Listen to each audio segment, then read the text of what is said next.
नमस्कार दोस्तों, आजको यस भिडियोमा बताउँदैछु टिकटकको आइडी कसरी खोल्ने। धेरै सजिलो तरिका बताउन गइरहेको छु, जसले धेरै सजिलोसँग तपाईँ आफ्नो टिकटकको आइडी बनाउन सक्नुहुन्छ। जसको लागि सबभन्दा पहिला टिकटकलाई ओपन गर्नुहोला।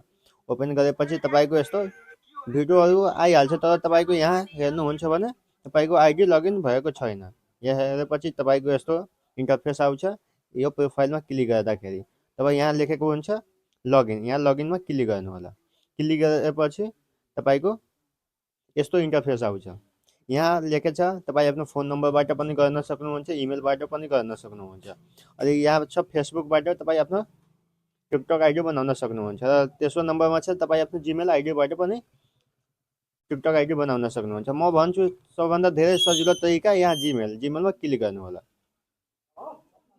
र तपाईँ जुनसुकै तपाईँको जिमेल हुन्छ, यहाँ एउटा मात्र या दुईवटा तपाईँको मोबाइलमा जिमेल लगइन हुन्छ, त्यो जिमेलमा क्लिक गर्नु होला। मलाई यो जिमेलबाट बनाउनु छ भने म यहाँ क्लिक गर्छु। एउटा मात्र जिमेल हुन्छ, त्यसमा क्लिक गर्नु होला।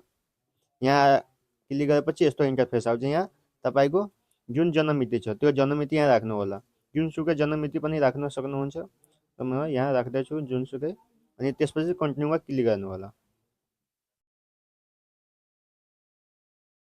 त्यसपछि यहाँ तपाईँ आफ्नो नाम राख्नु होला।